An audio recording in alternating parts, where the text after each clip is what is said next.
Hey, good evening. Tonight we're going to discuss why is it easy to do the things that we hate? Why is it easy to do what we hate? And welcome back to Everyday Talk 24/7. It's September 30th, the last day of September. Just one quarter left. 3/4 of 2025 are history. Amazing to me. Okay, why is it easy to do what you hate? Even the Apostle Paul had this struggle. The good that he wanted to do, he didn't do. The evil that he didn't want to do, that's what he did. That's the struggle that you have and I have. And it's for real. It's a challenge. But God's given us insight and perspective into that. And that's why we're studying this time in chapter 4 of Proverbs. It opens this up for us. So, last night I jumped ahead a little bit as a summary about evil. The way of the wicked is like deep darkness. They don't know what makes them stumble, but they keep doing it. And why is that?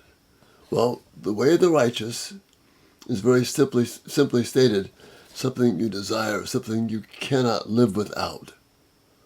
But the way of the wicked is described in verses 14 to 17 in Proverbs 4. So listen what is said here. Do not set foot on the way of on the path of the wicked, or walk in the way of evil men. Avoid it. There's 4 imperatives here. Avoid it. Avoid that evil path. Don't travel on it. Turn from it and go on your way. Solomon could have said it in just one sentence. Hey, don't go that way. But 4 times he's telling us, avoid it. Do not travel on it. Turn from it and go on your way. In other words, have nothing to do with those who are not in line with what it means to honor and serve God. Remember, there is no neutrality. There is no gray area in the sense of honoring God. We have to be kind and withhold judgment for other people, but for ourselves. And walking with God, there's no neutral way. We're either running to Him or running from Him. So that's why the proverb says there's the way of the wicked, there's the way of the righteous. There's not the way of the in-between.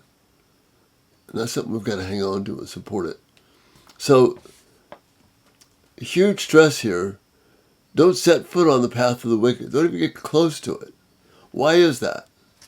Well, we see this answered in 16 and 17. For they cannot sleep till they do evil. Those people who are advocating evil, friends that you have, theories that you have, fine-sounding arguments that you're involved with that are anti-God or don't honor God. Because if you're not honoring God, you are anti-God. Seriously. So, they cannot sleep till they do evil. They are robbed of slumber until they make somebody fall. They eat the bread of wickedness and drink the wine of violence. So what does this behavior sound like to you? Someone who's obsessed with the reality they can't even sleep till they do something wrong. They can't even find any rest until they cause someone else to fall. And then they eat and obsess with the bread of wickedness and the wine of violence. What does that sound like to you? Sounds like somebody that's addicted, doesn't it? And that's exactly what's being described here. Addictive behavior to evil. It consumes us. That's why we've got to push away from it and buy into righteousness. Now, Paul addresses the same theme in Galatians chapter 5 when he's discussing the difference between the way of the Spirit and the way of the flesh. I'm going to read verses 16 through 18 of Galatians 5. See the similarities here to what we just read in Proverbs 4. But I say, walk by the Spirit, and you will not gratify the desires of the flesh. For the desires of the flesh are against the Spirit, and the desires of the Spirit are against the flesh. For these are opposed to each other to keep you from doing the things you want to do. See, this is why it is so easy to do the things that we hate. Because we are not in full pursuit of what's righteous. You see, Even as strong as Solomon's warning is to avoid wickedness, simply avoiding it is not enough. Toughing it out is not enough. Deciding, I'm going to do what's right, no matter what, it's not enough.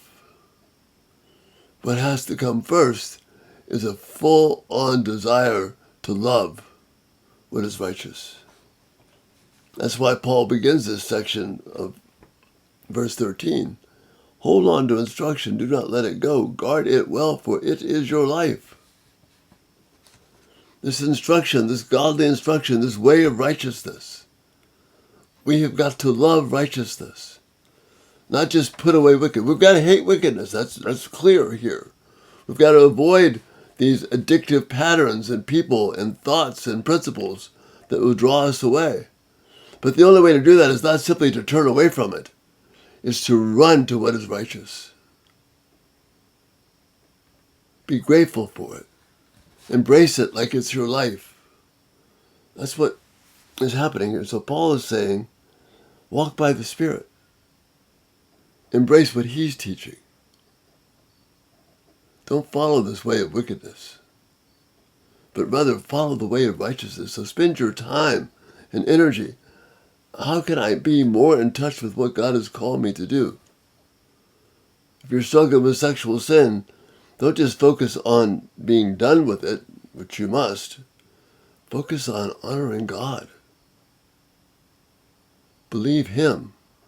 Believe that He has the best way to interact in the area of sexuality. Because we live in a culture which has disdained that, and now our laws, the laws of our country, support immorality. We used to speak out against it, we don't anymore. We've got to be headlong, head over heels, in love with the righteousness of God. We've got to listen to what Paul says. Think about those things that are excellent and praiseworthy. What is noble, what is right, what is pure. Run to those things. If you binge, watch, or flood your mind with stories and thoughts and themes and streamings which glorify the world, guess what? You are walking into that trap. Again, I've gone in so much detail in so many of the videos about the particulars. I'm just trying to stay with the general principles here. Have the courage to love righteousness. Guard it well, for it is your life. We'll look at more of this as we get towards the end of chapter 4. So avoid wickedness like the plague. But avoiding is not enough. Run to righteousness. Listen to what is said here. That's what keeps us from the trap of evil. Why is it easy to do what we hate? Because we are not in love with righteousness enough. And I don't mean keeping rules. You know, I'm not talking about rules. I'm talking about loving the way God runs His world and the beauty of His commands. Again, love your thoughts, your feedback. So this is why we trip up, brothers and sisters. This is so important, and it's right here for us in God's Word. Again, love your thoughts and feedback, and Lord willing, we'll talk to you again tomorrow. Thank you for the privilege of being with you each day. Have a great night. Bye-bye.